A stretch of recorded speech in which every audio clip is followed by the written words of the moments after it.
Even spending 5 minutes each day reviewing past successes can help shift your child's mindset. Remember that your approach as a parent significantly impacts your child's anxiety levels. I'm Jenny Sherson, ex-special educator turned dyslexia interventionist. It wasn't so long ago that I, too, was overwhelmed by balanced literacy versus structured literacy, education speak, and everything in between. Fast forward after many, many hours of self-driven education, and you'll see I've built a thriving dyslexia practice helping students from age 6 to 18. My specialties? Working with the quote-unquote difficult, almost always 2E, student, and breaking down the complexities of dyslexia into everyday language strategies and action steps. The calendar is flipped to March, and along with spring flowers and warmer weather comes something many parents of dyslexic children dread: testing season. Those standardized tests and assessments that seem designed to highlight exactly what our kids find most challenging. On today's episode, we're talking about how to help your dyslexic child navigate test anxiety during the spring testing season. If you've ever seen your child freeze up or melt down when faced with a test, you know exactly why we need to address this topic. For many dyslexic students, testing isn't just challenging, it can be truly overwhelming. Today, I'll share some practical strategies focusing on what you can implement right away. Let's dive in. Standardized testing creates the perfect storm for dyslexic students for several key reasons. Most tests are heavily text-based, requiring students to read lengthy passages quickly, precisely what dyslexic students find most difficult. Add time pressure to this equation, and anxiety levels skyrocket. By the time they reach late elementary or middle school, many dyslexic students have also internalized negative messages about their academic abilities. They approach tests already believing they'll perform poorly. Working with families in our Untangling Dyslexia program, I found that understanding these specific challenges is critical to developing effective strategies tailored to your child's experience. So, how can you tell if your child is experiencing test anxiety rather than general school stress? Watch for physical signs like stomachaches or headaches that mysteriously appear on test days, sleep disturbances, or complaints of feeling sick, specifically when tests are mentioned.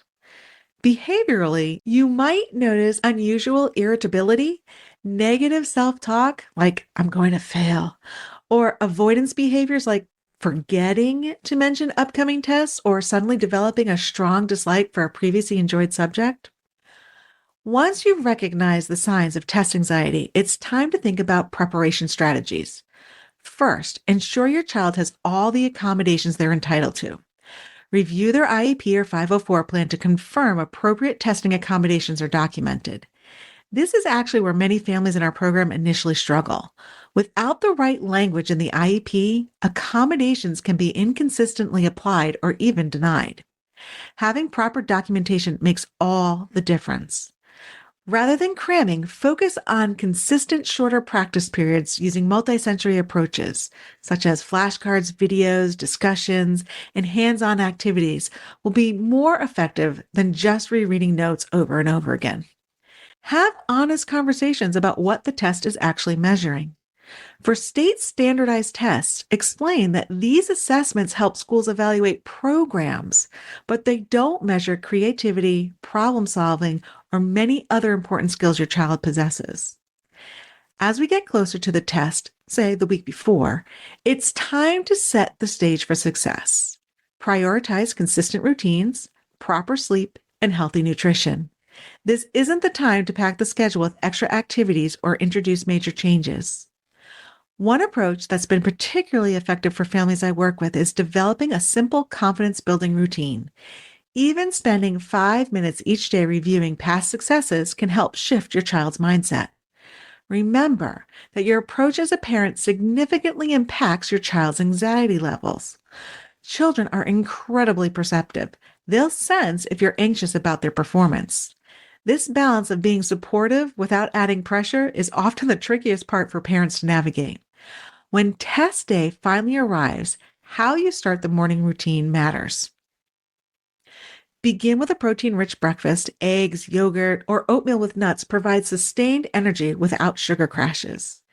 As for what to say, keep it simple and positive, like, "I'm proud of how you've been practicing," is much better than, "I know you'll get a good score." Focus on effort rather than outcomes. Avoid last-minute advice or saying things like, "This test is really important," or "Try not to be nervous." Both can increase pressure. I found that having a calm, consistent morning routine is one of the most powerful anxiety reducers for test days. Of course, you won't be in the room during the test, but you can equip your child with strategies they can use independently. A simple breathing technique is the 4-7-8 method. Breathe in for 4 counts, hold for 7, and exhale for 8. This pattern helps regulate the nervous system when anxiety strikes. For dyslexic students, time management during tests is particularly challenging. Talk with your child about how to pace themselves, especially if they have extended time accommodations. Understanding how to allocate their time effectively can reduce panic and improve performance. So, what about after the test is over? When your child finishes a test, resist the urge to immediately ask how they think they did. Instead, acknowledge their effort and give them space to decompress. If your child is upset about their performance, listening becomes your most powerful tool. Validate their feelings without rushing to judgment or reassurance. One approach that's been effective for families in my program is creating a small post-test ritual, maybe stopping for a special treat or taking a short walk that gives your child something positive to associate with completing tests. Throughout this whole process, perhaps the most important aspect of managing test anxiety is helping your child maintain perspective on what tests actually measure. For dyslexic students especially, emphasize that standardized tests are often not designed with their learning differences in mind.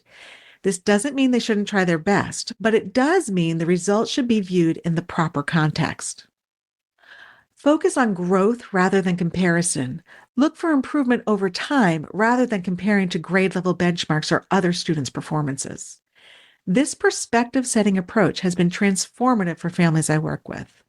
When implemented consistently, it creates not just reduced anxiety around testing, but a fundamental shift in how children view academic challenges more broadly. As we wrap up today's episode on managing test anxiety, remember that your calm, confident approach sets the tone for your child. So let's review some immediate action steps. Review your child's accommodations and ensure they are properly documented. Have an honest conversation about their feelings toward testing. Begin practicing one simple calming technique they can use independently. Create a plan for test day that minimizes additional stress. And while these strategies will help, I know from working with hundreds of families that test anxiety is just one piece of a complex puzzle for supporting your dyslexic child. In our Untangling Dyslexia program, we address not just testing challenges, but the entire journey from identification through effective advocacy and support. If you'd like to learn more about our approach or have questions about managing test anxiety, please reach out. Send me a DM on Instagram or email me at jenny@literacyuntangled.com. That's JENNIE at literacyuntangled.com. I can't wait to hear from you. Until next time, bye-bye.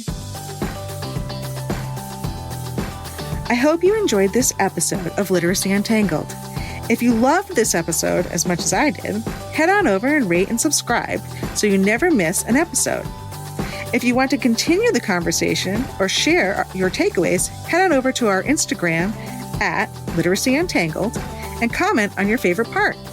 I can't wait to hang out with you again soon. Bye.